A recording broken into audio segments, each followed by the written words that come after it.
오늘 우리에게 주시는 하나님의 말씀은 사도행전 1장 1절에서 5절까지의 말씀입니다. 사도행전 1장 1절로 5절까지의 말씀. 저와 여러분 한 절씩 교독하도록 하겠습니다. 데오빌로여, 내가 먼저 쓴 글에는 무릇 예수께서 행하시며 가르치시기를 시작하심부터 그가 택하신 사도들에게 성령으로 명하시고 승천하신 날까지의 일을 기록하였노라. 그가 고난 받으신 후에 또한 그들에게 확실한 많은 증거로 친히 살아계심을 나타내사 40일 동안 그들에게 보이시며 하나님 나라의 일을 말씀하시니라. 사도와 함께 모이사 그들에게 분부하여 이르시되 예루살렘을 떠나지 말고 내게서 들은 바 아버지께서 약속하신 것을 기다리라. 우리 함께 읽겠습니다. 요한은 물로 세례를 베풀었으나 너희는 몇 날이 못 되어 성령으로 세례를 받으리라 하셨느니라. 아멘. 우리 오늘 나누는 말씀의 제목은요, 약속하신 것을 기다리라입니다. 우리 함께 따라해 볼까요? 약속하신 것을 기다리라. 우리 앞에 옆에 계신 분들께, 지체들에게 얘기해 주세요. 약속하신 것을 기다리십시오. 아멘. 오늘 우리가 보는 하나님의 말씀 사도행전은요, 누가가 기록을 하였습니다. 누가가 기록한 사도행전. 그래서 오늘 말씀에 보면 데오빌로여, 내가 먼저 쓴 글에는 이렇게 얘기하고 있죠. 누가가 먼저 쓴 글, 그것은 뭘 얘기하는 걸까요?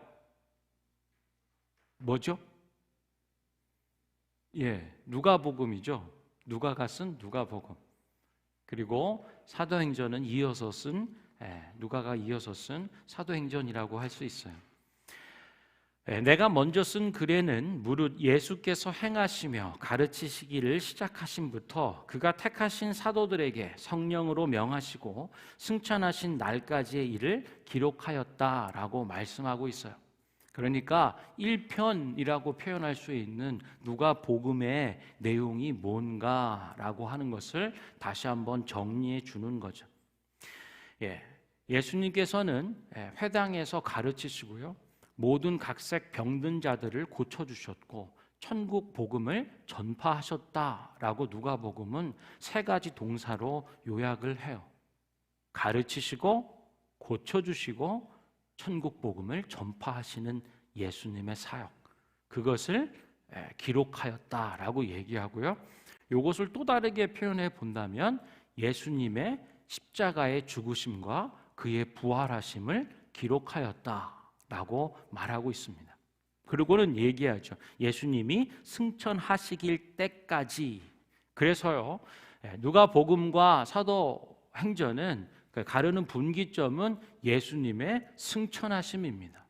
예수님의 태어나심, 죽으시고 부활하시고 승천하신 일들을 누가복음에서 기록하고 있고요, 승천하신 이후에 성령으로 우리와 함께 하시며 사도들을 통하여서 일하시고 교회를 세워 역사 이어가시는 부분들이 사도행전의 기록이다라고 할 수 있어요.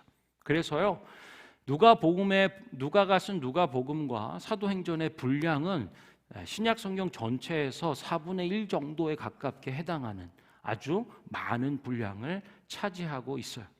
어떤 학자는 그렇게 얘기해요. 우리 손에 사도행전의 기록이 만일 없었다면 예수님에 관하여서는 4가지 복음서를 가지고 풍성하게 여러 각도에서 얘기해 주고 있는데, 교회에 관한 교회의 역사라고 할 수 있는 사도행전이 만약 기록되지 않았더라면 신약 시대 그리고 교회와 성령의 시대에 대한 기록과 이해는 되게 얕아졌을지 모르겠다라고 하는 거예요. 그만큼 사도행전은 중요하고 특별한 역사적 의미를 가지고 있다라고 하는 것입니다.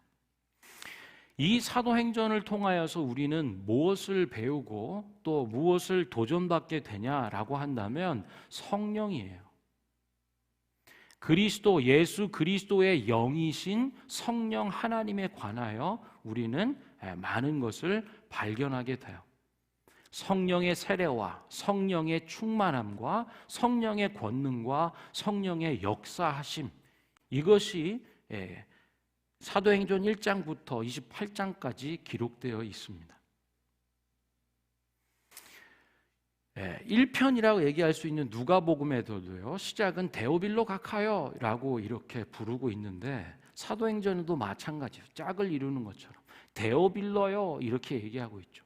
데오빌로라고 하는 사람은요, 데오빌로라고 하는 이름은 그냥 형용사로 되어 있는 형태입니다. 그러니까 하나님께로부터 사랑을 받은, 혹은 하나님을 사랑하는, 뭐 이런 뜻을 가지고 있는 거죠. 그래서 우리가 신앙의 눈으로 이것을 본다면 데오빌로는 누구냐 하면 바로 저와 여러분, 우리입니다.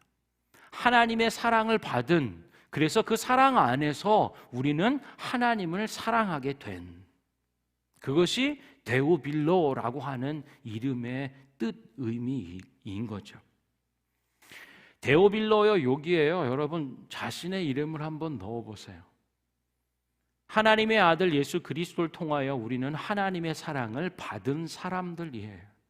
그리고 그 사랑에 힘입어 그 사랑하심으로 하나님을 사랑할 수 있게 된 사람들.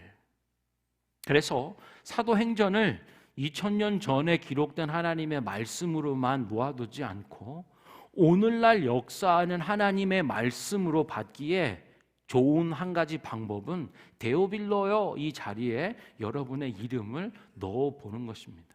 우리 1절 한번 띄워주시겠어요?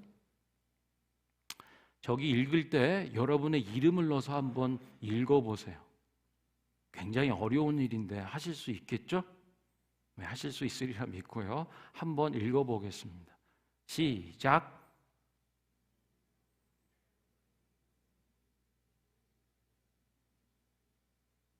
굉장히 어려운 건데 거침없이 할렐루야. 어떠신가요? 데오빌로 자리에 여러분의 나의 이름을 넣어서 읽으니 마치 편지글 같지 않습니까? 사랑하는 사람들에게 적어 기록해 주신 말씀처럼. 맨 뒤에 앉아있는 우리 용성아 내가 먼저 그래는 이렇게 얘기할 수도 있고요. 또 우리 맨 앞에 있는 혁이 형제, 혁이야 내가 먼저 쓴 글에는. 되게 개별적이고 내게 주시는 하나님의 말씀으로 받는 은혜가 있기를 바라요. 그래서요, 예수님의 승천하심, 그것이 분기점이 돼서요, 지상에서 이루신 지상사역, 그것이 누가복음입니다. 하나님의 아들이 사람의 몸을 입고 지상에 오셔서 이루신 사역, 지상사역이라 표현하죠. 그리고 승천하여 하늘로 올라가신 이후에 하시는 사역을 뭐라 하는가? 천상의 사역이라고 하죠. 그래서 누가복음은 예수님의 지상 사역을 기록해 줬다면 사도행전은 예수님의 천상에서의 사역을 얘기해 주는 거예요. 천상에서 하나님 보좌 우편에 앉으신 그분이 그의 영 성령으로서 우리와 함께 하시고 사도들에게 그리고 교회에게 친히 명하사 이끌어 가시는 하나님의 사역이라고 할 수 있어요. 그래서 우리는 사도행전을 통하여 예수님의 천상의 사역을 계속적으로 보는 거예요. 예수 그리스도로 시작된 하나님의 구원 사역이 그의 영 성령 하나님을 통하여 우리 속에 우리 안에서 계속적으로 이어져 역사하고 있다라고 하는 것입니다. 말씀드린 것처럼요, 지상 사역은 뭐냐? 가르치시고 병 고쳐주시고 그리고 복음을 전파하신 사역으로 요약되고 예수 그리스도께서 친히 역사하시며 제자들과 함께 하셨던 사역이다라고 얘기할 수 있고요. 그리고 천상 사역은 그럼 어떤 것이냐? 그의 영 성령을 통하여, 성령 하나님을 통하여 그리고 교회를 통하여 이루시는 사역이다라고 얘기할 수 있습니다. 사실 이 편지는요, 누가복음과 사도의 연속 손상에서 하나 된 통으로 생각을 해보자면요, 편지라고 할 수 있어요. 첫 번째 편지, 두 번째 편지. 그런데 이 두 번째 편지는요, 누구에게 보내는 편지인가라고 한다면 새로운 도전 앞에 서 있는 사람들을 향한 하나님의 편지라고 할 수 있어요. 무슨 말인가? 우리와 함께하고 또 예수님을 믿고 그를 쫓아 나왔던 제자들이요, 그분들의 입장에서 보면 예수님이 하늘로 올려가셨습니다. 우리를 내어 두고 가신 것처럼, 그냥 떠나가신 것처럼 여겨질 수 있죠. 예수님 한 분만 바라보고 한 분만 믿고 신뢰하며 그분의 부르심을 쫓아 다 내려놓고 그분을 쫓아 나온 삶인데, 그분이 하늘로 올리워 가셨단 말이에요. 사랑하는 남편 하나 믿고 결혼했다라고 표현하시는 분들이 있잖아요. 근데 그 남편이 하늘로 갔다라고 한다면 이분들의 마음이 어떨까요?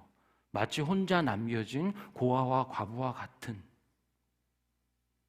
도전적으로 생각해 본다면 이제는 예수님 없이 살아가야 되는 것 같은, 야 이거 어떡하냐라고 하는, 새로운 도전 앞에 서 있고 새로운 출발점 앞에 서 있는 것 같은, 예수님과 함께 했던 것을 뒤로하고 이제는 어떻게 해야 하지라고 하는 마음과 생각을 갖고 있는 사람들에게 하나님은 편지해 주신다라고 하는 거예요. 오늘 이 시간 예배하는 여러분 마음 가운데, 그리고 여러분의 삶의 자리 가운데 어떤 새로운 출발점에 서 있거나 새로운 도전 앞에 서 있는 분들이 계시다면, 그리고 더불어 막막함과 두려운 마음 가운데, 염려 가운데 계시는 분들이 계시다면 이 말씀에 주목하세요. 데오빌러요, 내 사랑하는 자들아, 나의 사랑을 받은 자요, 나를 사랑하는 너희여, 새로운 출발점과 뭔가 새롭게 시작해야 되는 도전 앞에 서 있는 막막함과 두려움과 염려 가운데 있다면 내가 너가 가야 할 길을 기억하고 기다려야 될 것을 알려줄게. 예수님은요, 우리를 고아와 과부와 같이 결코 버려두지 않는다 말씀하세요. 내가 하늘로 올려가는 것이 좋은 이유는 성령이 너희에게 오실 것이기 때문이다. 할렐루야. 그분은 우리와 함께 하시고 우리의 앞뒤를 두르시는 분이고 우리를 위하여 일해 주시는 분이에요. 그리고 그분의 권능과 놀라운 능력으로 우리들을 하나님 나라로 이끌어 주시는 분이다라고 하는 거죠. 그래서요, 진도에 맞춰서 편지해 주세요. 한꺼번에 먹을 걸 그냥 다 주면 먹을 수 없는 것처럼요. 코스 요리라고 한다면 먼저 먹어야 될 것이 있는 것처럼, 아니면 어떤 스포츠나 운동을 배운다라고 할 때 자기 레벨 수준에 맞춰서 그 일들을 이루어 주는 거예요. 진도에 맞춰서, 내 인생 진도표, 내 수준에 맞춰서 하나님은 편지해 주신다는 거예요. 예수님의 지상 사역을 함께한 자들에게 이제는 천상의 사역이 성령과 교회들을 통하여서 이루어지는 새로운 도전과 일들 앞에서 하나님은 편지해 주신다라고 말씀하는 거죠. 여러분, 이 편지 기쁨으로 받으시길 바라고, 편지를 통하여 당부하시는 주님의 말씀을 통해서 모든 염려와 두려움을 떨쳐내고 도전하며 나아갈 수 있는 새로운 삶의 방식과 패러다임, 새롭게 도전하며 펼쳐가야 될 삶의 도전들에 승리하시는 저와 여러분 되기를 소망합니다. 자, 그러면 예수님은 이 사랑받고 사랑하는 자들에게 무엇을 말씀해 주시는가? 3절에 보면은요, 그가 고난받으신 후에 또한 그들에게 확실한 많은 증거로 친히 살아계심을 나타내셨다. 이 얘기는요, 지상 사역 가운데 십자가에 달려 죽으실 뿐 아니라 부활하심으로 모든 죽음의 권세를 깨뜨리고 이기고 사신 하나님의 아들 곧 하나님이시다라는 선언입니다. 그리고 40일 동안 부활하신 몸, 육체를 가지고 부활의 몸으로 제자들과 함께 하셨어요. 제자들에게 밥을 지어주시고 생선을 구워 함께 잡수시며 하나님 나라의 일을 말씀하셨다라고 하는 거예요. 여기 중요한 것이 있습니다. 우리가 결코 놓쳐서는 안 되는, 우리 인생에 있어서 결코 까먹거나 잊어버려서는 안 되는 가장 중요하고 본질적인 것이 얘기되고 있는 거예요. 예수님이 부활하신 후에 제자들에게 찾아오셔서 그들에게 격려와 위로를 주시고 내가 영원히 너희와 함께한다, 결코 너희를 떠난 적이 없는 것처럼 떠나지 않는다, 그의 영 성령으로 다시 오시고 함께하시고 성령으로서 교회로서 풀어갈 것들을 약속해 주시는 거죠. 자, 그러면서 제일 중요한 것들을 말씀하시지 않겠어요? 승천하에 올라가시기 전에 성령을 약속해 주면서 뭐에 대해서 집중하고 계시는가 우리가 보게 되는 거예요. 뭘까요? 1장 3절의 마지막 구절, 하나님 나라의 일을 말씀하시니라. 아멘. 이것이 주님 마음 중심에 있는, 그리고 사랑하고 사랑받는 하나님의 사람들 속에 있기를 원하시는 것. 우리가 주님을 사랑하는 자, 그리고 주님을 따르는 자들이라면 무엇에 집중하며 살아야 될지, 어떤 것이 우리 삶의 본질이고 중심이 되어 오늘을 살아가야 하는지, 내가 캐나다 밴쿠버 땅에서 이민자로 수고하고 애쓰며 하루하루 쳇바퀴 도는 것 같은 삶 속에서도 놓지 않고 분명히 고백해야 될 그 일이 뭐냐? 하나님 나라의 일이라는 거예요. 예수님이 그것을 40일 동안 제자들과 기쁨과 소망과 비전 가운데 말씀을 나누시는 거죠. 그러면서 구체적으로 4절을 한번 볼게요. 사도와 함께 모이사 그들에게 분부하여 이르시되, 뭘 말씀하시는가라고 한다면 예루살렘을 떠나지 말고 내게서 들은 바 아버지께서 약속하신 것을 기다려라. 아멘. 우리 같이 한번 읽어볼게요. 시작. 사도와 함께 모이사 그들에게 분부하여 이르시되 예루살렘을 떠나지 말고 내게서 들은 바 아버지께서 약속하신 것을 기다려라. 아멘. 할렐루야.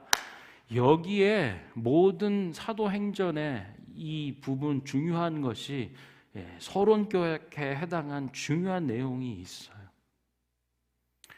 예루살렘을 떠나지 말고는요, 우리가 있어야 할 곳에 있어야 한다라는 것을 말씀해 주는 것이에요.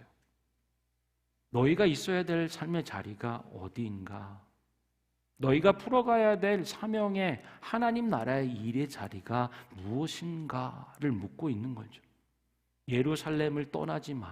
너희들이 있어야 될 하나님의 약속하신 것이 임하고 받는 그 현장에 있으라라고 하는 당부입니다. 1차적으로는 예배의 자리여야 하죠.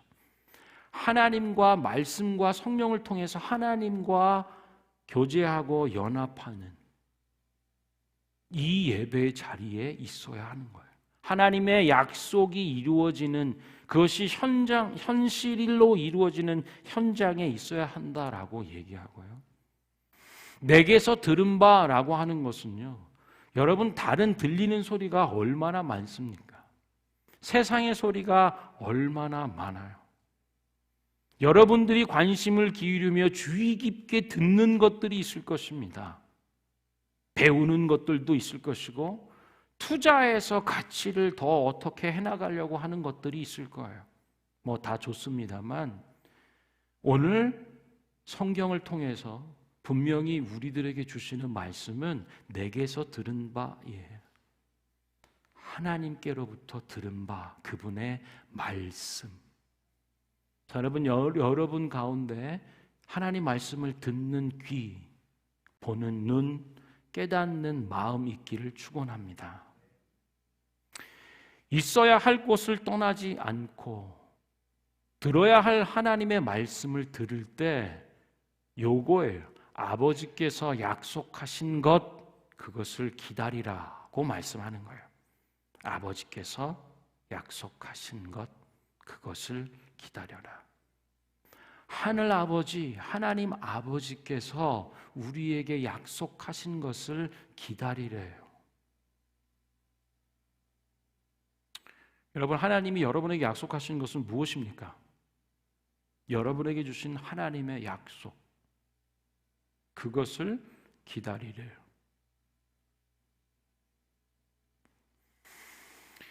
우리가 저희 아버지, 돌아가신 아버지께서 좋아하셨다라고 하는 노래입니다. 찬송가가 아니고 쨍하고 해 뜰 날 돌아온단다, 뭐 이런 노래 혹시 아시는 분 계실지 모르겠어요.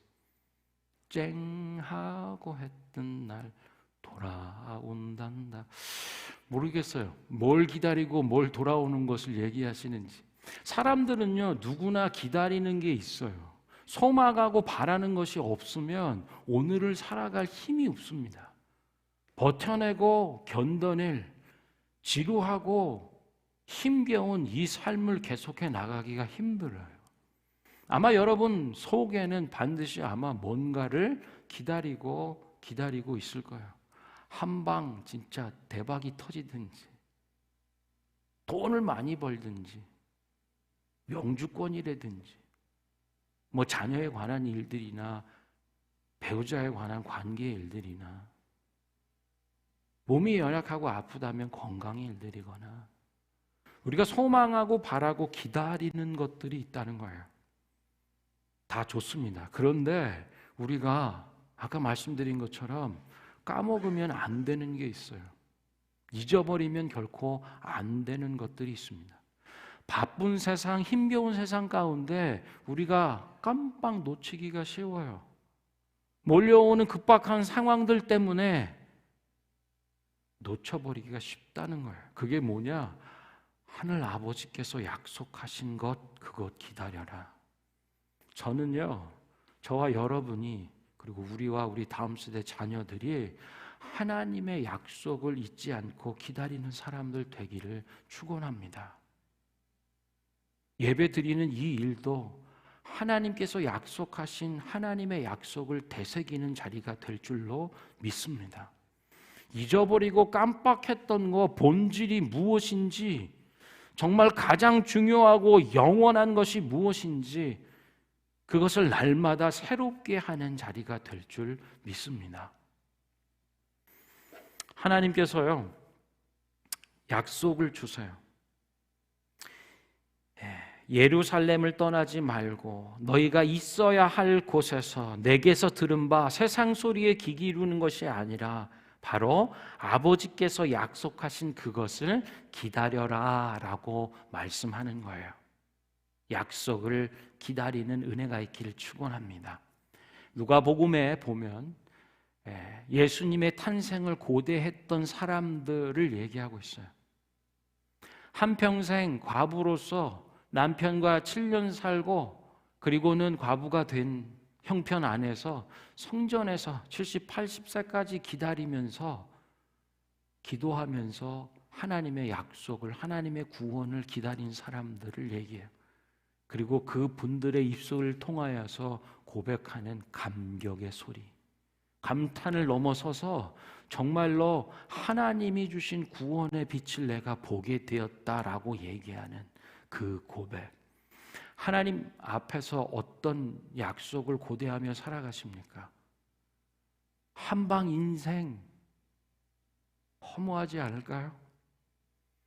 하나님의 사랑을 받은 자로서, 하나님을 사랑하는 사람으로서 우리가 영원히 품고 기다린 그것이 다른 어떤 것이 아니라 하나님 아버지의 약속되기를 축원합니다.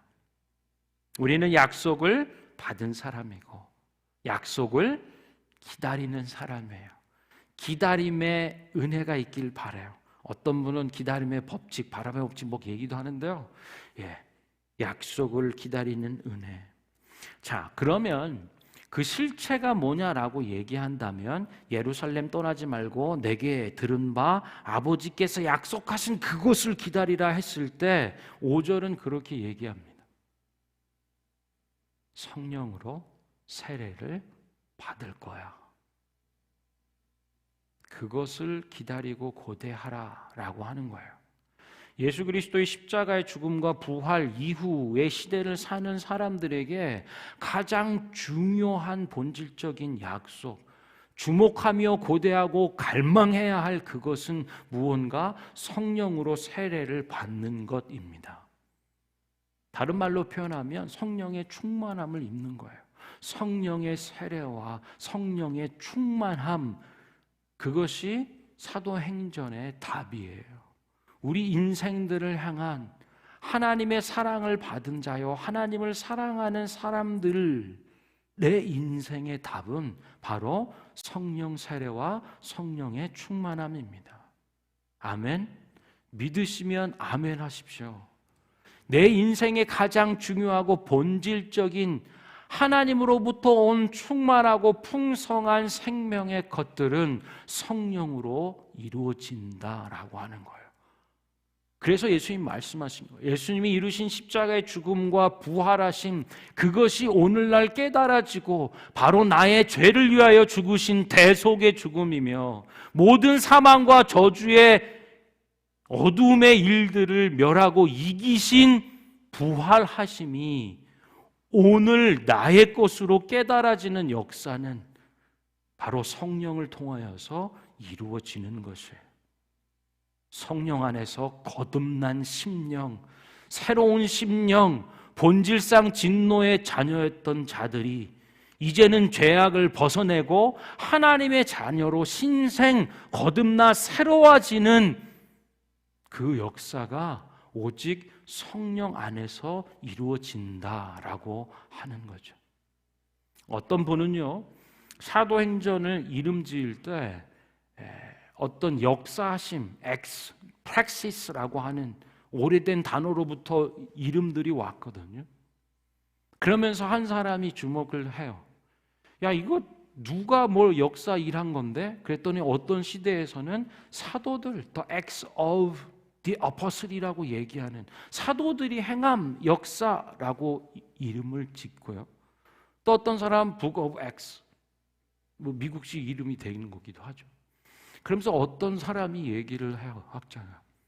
가만히 보면 사도들, 사람들을 통하여 행해진 하나님의 역사인데 하나님적 요소, 신적 요소에 대한 부분이 이름에 담겨야 되지 않을까? 그래서 얘기해요. 성령의 행전이다. The acts of the Holy Spirit. 거룩한 영, 그리스도의 영, 하나님의 영, 성령을 통한 역사하심이라는 책 이름이 맞지 않겠냐?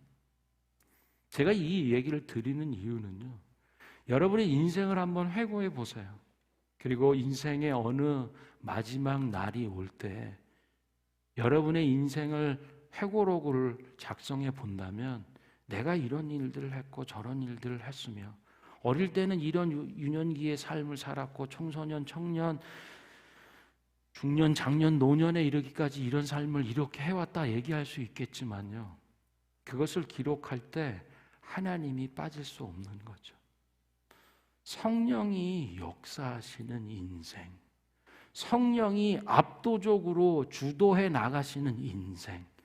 여러분, 오늘 만약에 여러분의 인생의 회고록을 쓴다면 어떻게 누구를 중심으로 해서 쓰시겠습니까?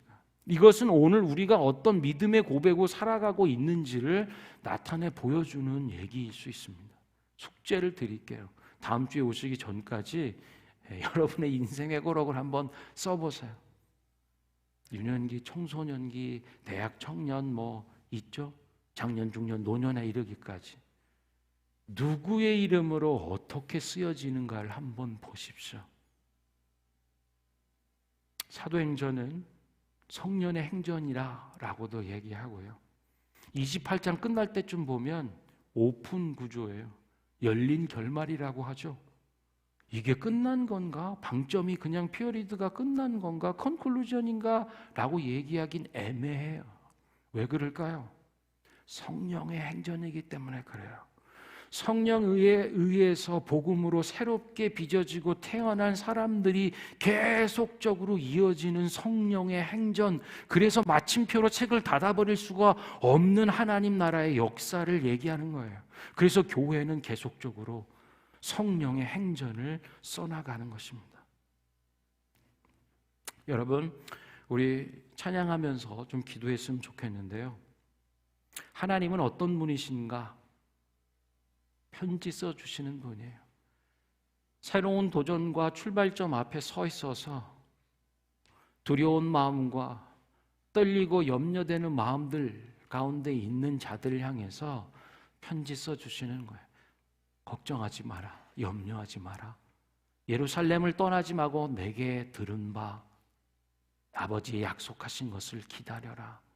나는 너를 떠난 적이 없고 언제나 어디서 함께하며 모든 권세와 능력으로 천상의 사역을 성령을 통하여 너희 속에 이루어 줄게.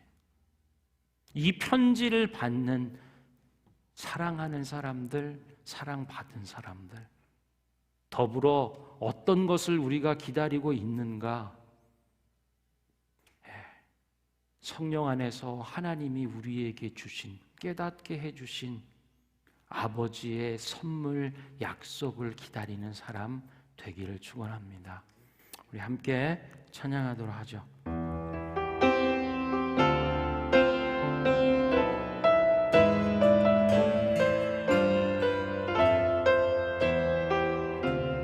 허무한 시절 지날 때, 허무한 시절 지날 때 깊은 한숨 내쉴 깊은 한숨 내쉴 때 그런 풍경 보시며 탄식하시는 분, 보시며 탄식하시는 분이 있네. 고와 같이 너희를 버려두지 않으 내가 너희와 영원히 함께하리라. 아멘. 함께 우리 한 번 더 고백합시다. 허무한 시절 지날 때, 허무한 시절 지날 때 깊은 한숨 내쉴 때 그런 풍경 보시며 탄식하는 분이 있네. 고와 같이 너희를 버려두지 않으리. 내가 너희와 영원히 함께하리라. 아멘. 성령이 오셨네. 성령이 오셨네. 성령이 오셨네. 내 주에 보내신 성령이 오셨네. 우리 인생 가운데 신이 찾아오셔서 그 나라 꿈꾸게 하시네. 억눌린 자 갇힌 자, 억눌린 자 갇힌 자, 자유함이 없는 자, 자유함이 없는 자, 피난처 되신 피난처가 되시는 성령님 계시네. 주의 영이 계신 곳에, 주의 영이 계신 곳에 참 자유가, 아멘. 진리의 영이신 성령이 오셨네. 아멘. 성령이 오셨네. 성령이 오셨네. 성령이 오셨네. 내 주에 보내신 성령이 오셨네. 우리 인생 가운데 신이 찾아오셔서 그 나라 꿈꾸게 성령이 오셨네. 성령이 오셨네. 성령이 오셨네. 내 주에 보내신 성령님 오셨네. 우리 인생 가운데 신이 찾아오셔서 그 나라 꿈꾸게 그 나라 꿈꾸게 하시네. 그 나라 꿈꾸게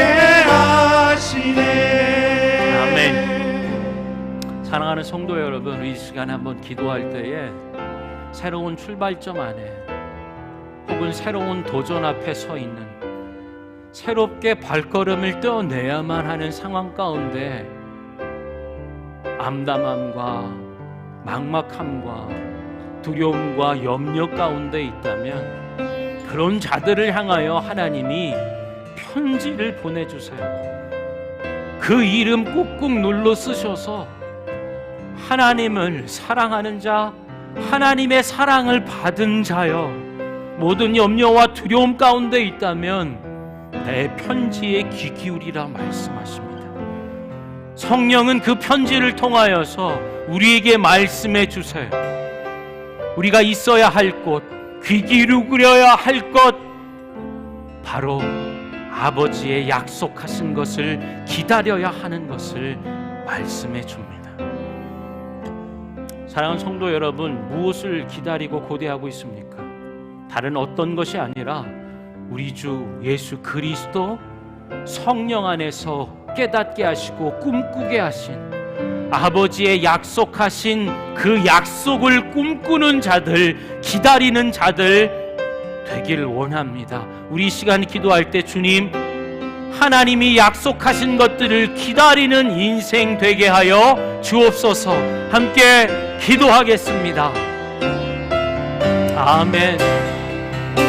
약속하신 것을 기다리라 말씀하시는 주님, 우리가 주님께 사랑받은 자요, 주님을 사랑하는 자들로서 이제 두려움과 염려가 아니라 우리가 있어야 할 것과 하나님께로부터 들은 바 그것, 아버지의 약속하신 것을 기다리는 자들이 되게 하여 주시옵소서.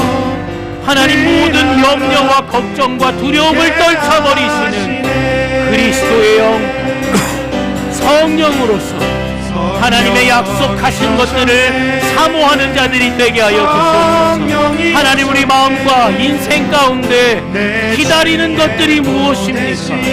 무엇을 기다리며 고대하고 있습니까? 영원히 변치 않는 하나님의 약속을 기다리는 자들이 되게 하여 주시옵소서.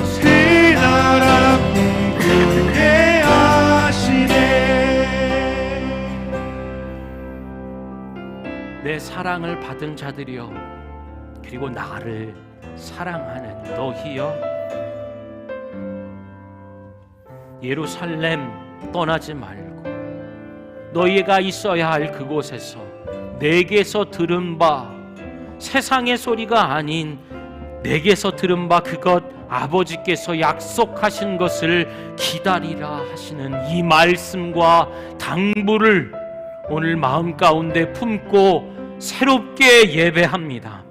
오직 성령으로 세례를 받으라 말씀하시는 주님의 간곡한 당부의 말씀에 귀 기울이고 듣고 보고 깨닫는 마음으로 하나님 예배하오니 우리 속에 성령의 세례와 성령의 충만함을 더하여 주시고 오직 성령의 권능과 그 역사를 써내려가는 하나님의 교회, 하나님을 사랑하고 사랑받는 자들 되게 하여 주시옵소서.